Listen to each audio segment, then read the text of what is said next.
Ready start. अध्यक्ष जी, जिस समय पाकिस्तान ने भारत पर हमला किया था उस समय उन्होंने देश की रक्षा के लिए महत्वपूर्ण कार्य किया था।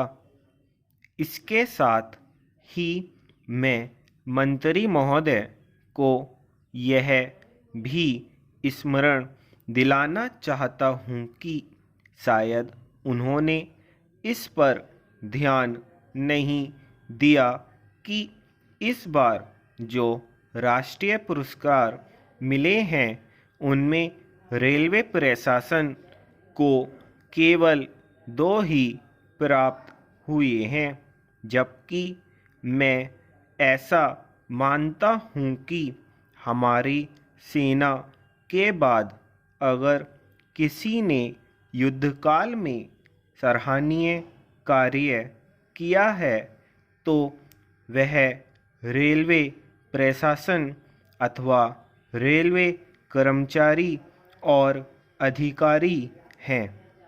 इसलिए उनके मनोबल को बनाए रखने के लिए और उनको प्रोत्साहित करने के लिए रेल मंत्री को इस बात पर भी ध्यान रखना चाहिए और इसका प्रयास करना चाहिए कि जो भी इस तरह से प्रोत्साहन मिले उनमें रेलवे का विशेष ध्यान रखा जाए।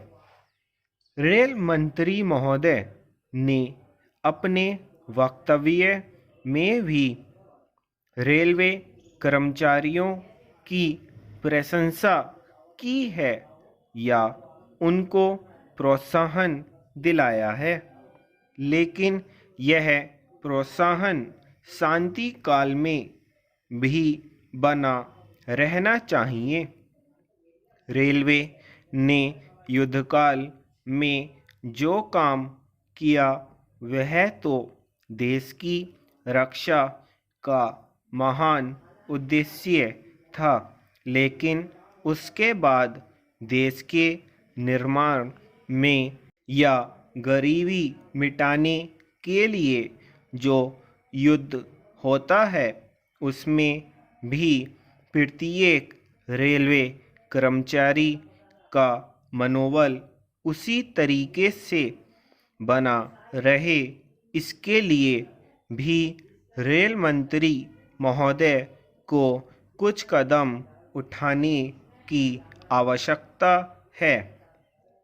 मैं ऐसा मानता हूँ कि वह किसी भी तरीके से करें, उनका तरीका कुछ भी हो, लेकिन उनको यह करना चाहिए कि जितने भी रेलवे कर्मचारी हैं, जो भी रेलवे को मुनाफा हो उसमें वह साझेदार हों।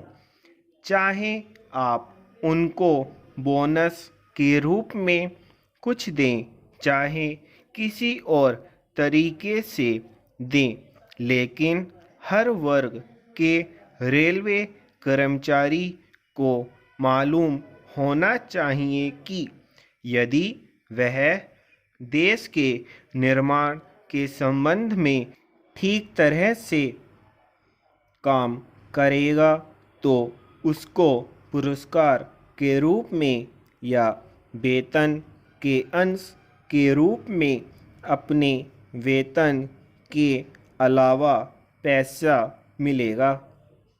इसी प्रकार इस संबंध में मैं एक और सुझाव देना चाहता हूँ। स्वतंत्रता के बाद रेल प्रशासन भारत सरकार का प्रशासन हो गया, लेकिन यह लोकसभा एक विशेष उद्देश्य को लेकर चुनी गई है। यह उस कार्यक्रम का एक नमूना ही है गांधी जी ने जीवन के सभी पहलुओं पर प्रकाश डाला था। धन को वे संयम से व्यय करने के हक में थे। स्टॉप।